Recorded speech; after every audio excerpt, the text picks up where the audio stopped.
Okay, good morning, everyone, online and in the room. Sorry for all that clicking about, but I think we're ready now to start.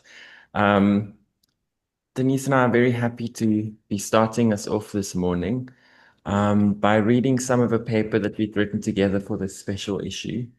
My name is Francois Jonker, and I had the privilege of meeting Elmarie through Viv when Viv was my PhD supervisor. We had met at a workshop at Montfleur, and for me, I must say, I was immediately struck by Elmarie's gentle and generous way of just taking one in, even as a stranger, so quickly feeling welcome and feeling warm and feeling excited about the work that she was sharing.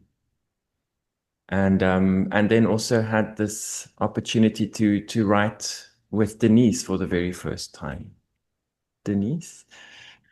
Hello, everybody. Thank you so much for organizing this commemorative event for Elmarie. I was devastated to hear of her death, and I wish that I could have been at a funeral or something personal in Cape Town with all of you and with her friends and colleagues. So I'm very happy to be speaking from Johannesburg and participating in this commemorative event in memorial of Elmarie. Um, I was in the English department at WITS for over 40 years, English literature. Um, but Elmarie's pedagogic approach and her way of being and becoming meant so much to me. In her gentle way, she had a massive impact and was a very special person. So, our collaborative paper, is a kind of monument to Elmarie. That's how we would like it to be seen. Thank you. Thank you, Denise. Our paper is entitled Closeness at a Distance, Reaching Out Through Pedagogies of Making. Elmarie's experimental pedagogy sought what Masumi refers to as a shock to thought, as a counter to the stasis and restriction of top-down, monomodal, cerebral notions of learning, and the idea of knowledge is passed down by experts. She wished teaching and learning to become more exploratory and open to new ideas, to prevailing circumstances, and to the diversity and promise of her students. For all of us privileged to participate in her workshops and learning encounters, the shock developed by our arts-based pedagogies was not uh, um, was not explosive, but rather a set of vibrations or tremors, which reconfigured what it meant to experiment, traverse, reconfigure, and communicate forms of knowing. Alvarez's pedagogies fostered encounters with doing, making, and interacting as embodied explorations, gestures for reaching out towards new forms of knowing and becoming. Our contribution to this special issue unfolded from our attunement to this gesture of reaching outward. We explored and experimented with image making and scholarly writing as a means for approaching what we have called closeness at a distance. The closeness we seek to approximate emerges from our reaching out towards memory, meaning, our sense of resonance with Elmarie and each other as kindred spirits, kindred companions in thinking, doing, becoming. We made use of imaginative play to traverse spatial, temporal, and disciplinary distances and differences. We met online to read and write and make together, guided by speculative intuition and our aim of enabling a responsible closeness to the fluid dynamism of pedagogies of making. Our inquiry recounts and remembers some of Elmarie's pedagogical practices of learning through making, using materials other than typed words and scholarly language. We learn from Elmarie about the value of concepts that refuse a fixed identity. As opposed to the fixedness of knowing, we urge instead towards the indeterminacies of coming to know by reaching outward, following Elmarie's calls for actively forming new relations and new connections. Our thinking and theorizing take on a physicality and attend to the agentic qualities of the more than human entanglements that emerge from interacting with drawings, photographs, texts, discursive questions and responses. These moments of transmodal play and exchange resulted in the figures that you will see throughout this presentation and that formed part of our text. Our process unfolded when I sent a package to Denise of images and texts and collages, to which Denise responded via WhatsApp and email with short poems and open-ended questions and discursive writing. During virtual meetings, we engage with these raw materials collaboratively to develop digital collages that appear as part of our text. These figures offer diffractive glimpses of our thinking, doing, becoming by superimposing images from our past classroom activities, personal correspondence, notes, photographs, gestures in paint and pen, as well as some references to some of those we think with. Through the collage-like layering and the use of color, texture, shapes, and opacities, these figures offer an affective quality to the conceptual concerns with which they enable us to co-compose meaning. In addition to these figures, we also think with some extracts from a collection of poems edited by Elmarie as part of the project, Reconfiguring Scholarship, Doing Academic Writing, Publishing, and Reviewing Differently. We will include some of these throughout our presentation, referring to the contributing authors who contributed them, some of whom are here today. As an act of paying tribute to Elmarie, our thinking, writing, playing, and making with these materials seek to form a monument. But not a monument that commemorates a past gone by, not a monument that closes down meaning and fixes it in place. We rather sought to develop a monument in the Deleuze-Guattarian sense, as that which Deleuze and Guattari describes as something that confines to the ear of the future the persistent sensations that embody the present event. In this way, we think of our inquiry as a processual monument that sustains the vitality of Elmarie's pedagogies, feeling the sensations of her contributions always anew in the present, and as provocations for future remakings. Motivated by Elmarie's propensity for discovery, our investigations resemble a curious meandering that seek to diverge from well-worn pathways. Being open to what lessons may lie in wait, we foreground the pedagogical richness of process over the prescriptive tendencies of prefigured methods and outcomes. Our monument is an act that resonates with Barrad's notion of remembering, not of the past, but of the ways in which Elmarie's work and life offer us hope and possibility. So, in talking a little bit more about our concept of closeness at a distance, which, as Nikki said, we are enacting today, I want to just mention what it was like for me as a person who has been engaged with words and with literature for so many years, to begin this curious meandering together with Francois, because it began in this way. Having decided that we would write together to contribute to the special issue of CriSTaL, Francois said he would send me something. So one day arrived in the post a large envelope, in the days when we still had a postal service in this country. So I opened it enthusiastically and found about 25 sheets of paper, each one with a different image on it. Some were photographs, some black and white, some in color, some were collages, some were a mixture of words and images, some were a page photographed from one of the books that we had been reading, a theory book, with all kinds of doodles and scribbles all over. And as I turned page after page, I thought to myself, what is this? I was completely perplexed and puzzled. I could see no meaning in it. And of course, being in the discipline of literature, one was always looking for meaning.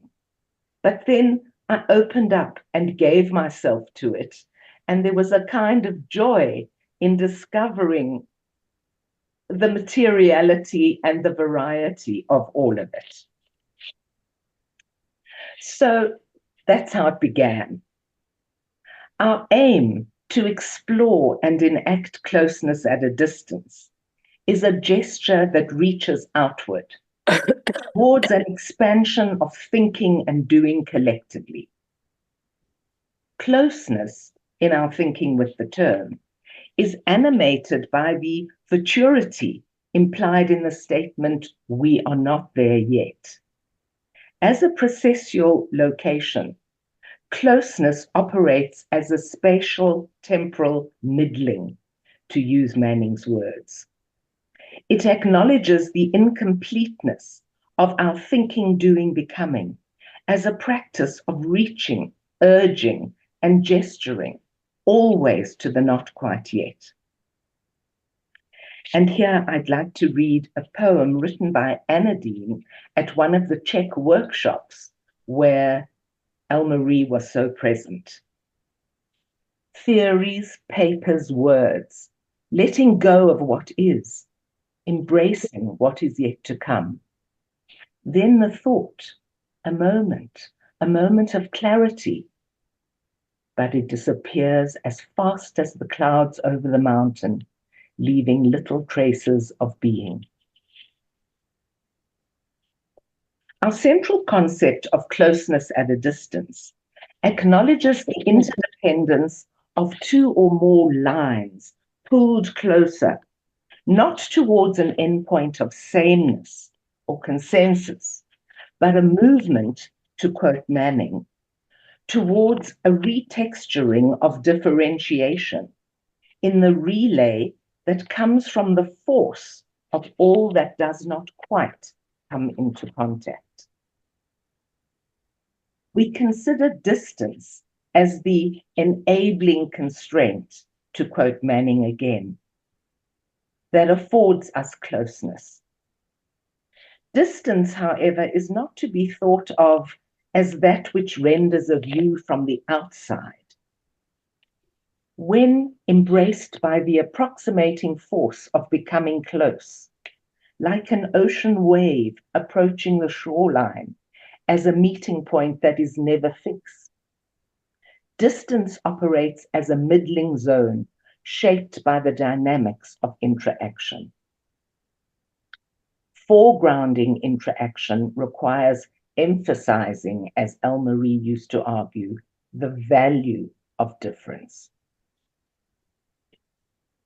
In the collaborative meeting of our mismatched minds, a phrase we took from Berlant and Stewart because it seemed so apt, we explored the fragility of our disciplinary edges to converse across notions of transmodality, which I had been working with, and artfulness, which is Francois' job.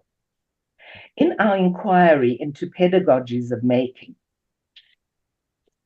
our speculative creative collaborations, such as our conversations, our arguments online, on paper, and in the act of composing our figures, these allowed us to establish closeness through the diffractive interaction of image and text, approaching each other and our search for collective meaning from our respective disciplinary backgrounds, while not reducing our thinking to the limitations of predefined concepts.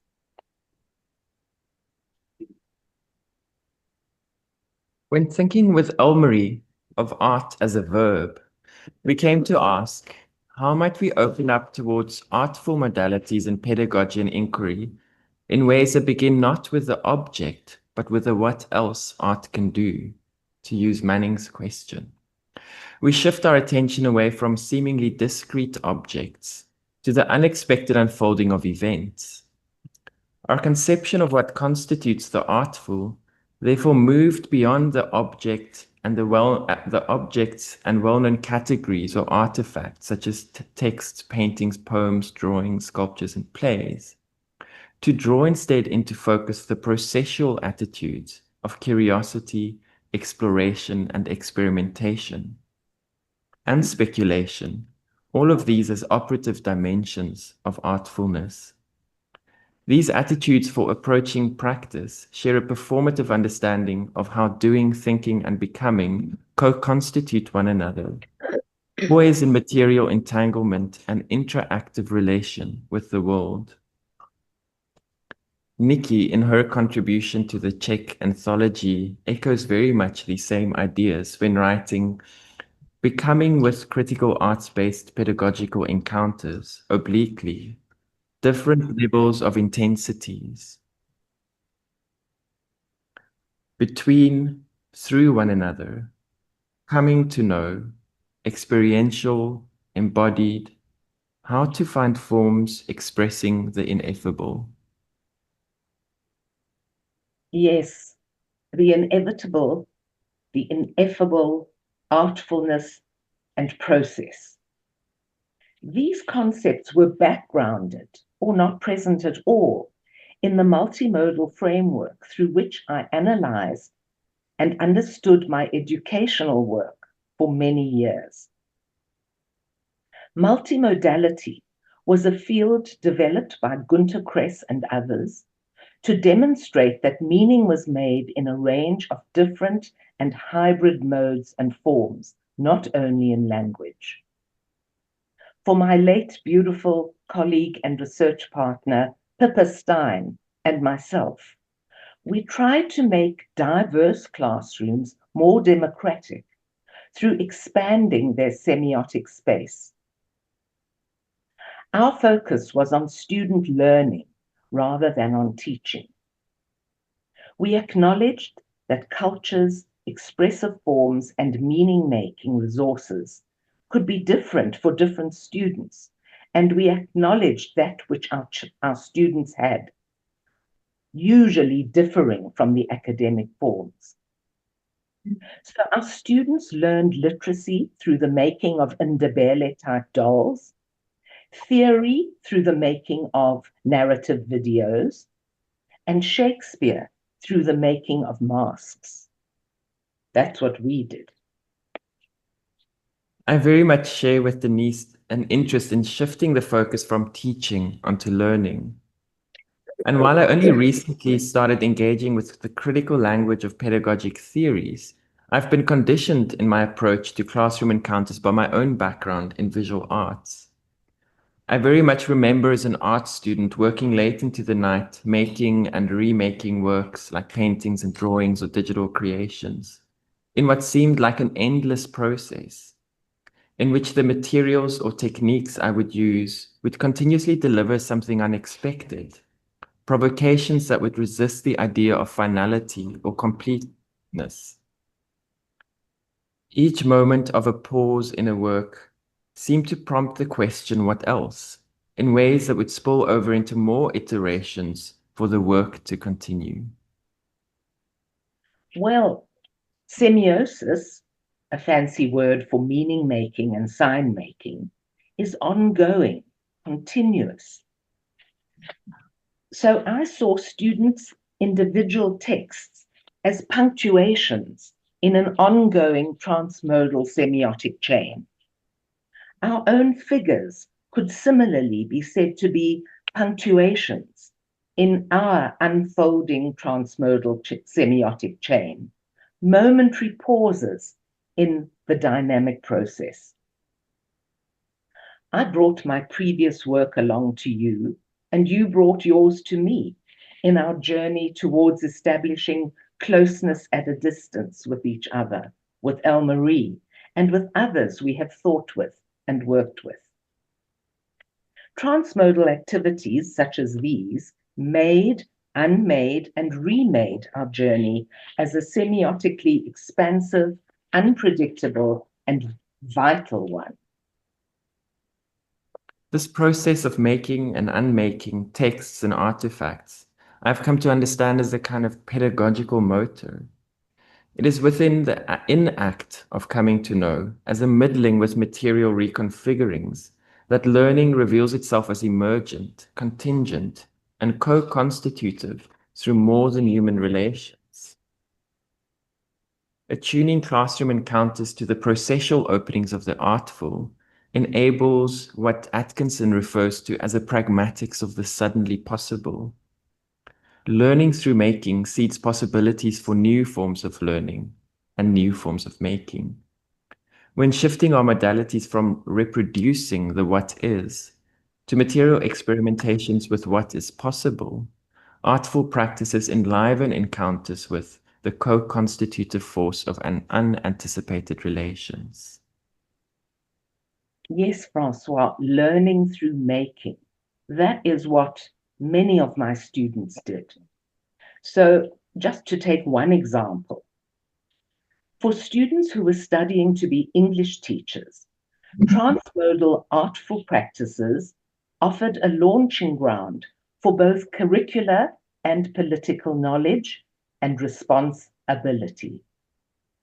The printed text of Shakespeare's play The Tempest, which these students needed to study, was studied in a different way by the group of students. In other words, not by writing individual essays on it, the usual way, but by a collective remaking of the play as a wordless African masked performance. The students turned characters in the play into South African characters. So, for example, King Alonzo, a corrupt leader in the play, became P.W. Botha, an illegitimate usurper sustaining the apartheid state through power and intimidation. Caliban, the native inhabitant of the island, is traditionally considered to be a monster and a brute, and acted in that way. But the group of students made him into a fabulous antelope, which you can see in this figure, who belonged to and harmonized with the island.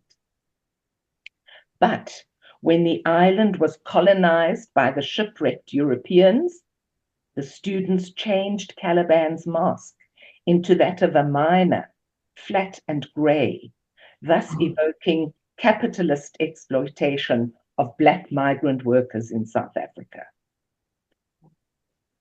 So this transmodal activity became a learning experience, an event, an open-ended encounter between the Shakespeare text, the political moment. It was the second state of emergency in 1986 in South Africa, the students' responses, their lecturers, and the theory of multimodality. As Perold and Constandius would later say, the activity contributed to a fostering of critical citizenship and social transformation. The poem which Veronica wrote at the Czech workshop captures the movement and closeness of learning events. And then doors open and close. Educators walk into rooms of students, teach their teachings, then walk out. What is left behind? An encounter. Laughter opens up a different supply chain. Without strict structures and outcomes, with an and a yet to come, it changes us into multiplicities, assemblages coming together with us. Unlike the urge that typically moves a piece of writing or a presentation towards a conclusive arrival, our fostering of closeness at a distance, ontologically, epistemologically, and pedagogically, remains en route, with the ongoing indeterminacy of not yet knowns. As a monument that remembers again and again, we stay with Elmarie in the unfinished now of the artful, seeking openings for thinking, doing, becoming, to produce thinking, doing, and becoming anew. We celebrate pedagogies of making as transmodal and artful encounters that reorient and reconfigure. Our experimental modality is one of reaching out through differences, rather than staying within hegemonic approaches to inquiry, pedagogy, and scholarship.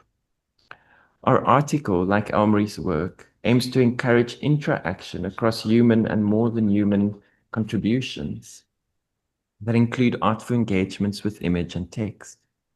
We seek to provoke a realization in our readers and listeners of the possibilities and interconnectedness that might emerge across semiotic modes, communicative forms, disciplinary methods, theories, histories, epistemologies, generations, and contexts. We hope that this article, as a processual monument, can contribute to Elmary's legacy of reaching outward, her orientation of working across, between, and co-constitutively together. We have intended for the voice of this article, its signature, not to be mine, nor Denise's, nor Elmary's, but a composite of all three and our entanglement with innumerable human and more than human others, to offer collective, transmodal, and artful seeds for further exploration. And we conclude with a poem written by Fiona in one of the workshops where Elmarie inspired us. No longer knowing what we thought we knew, new ways of seeing, new ways of knowing. Experience anew the life in and relations between objects, the air and in the air, the earth and in the earth, the rock, the tree, a new order, ordering the world anew. Thank you.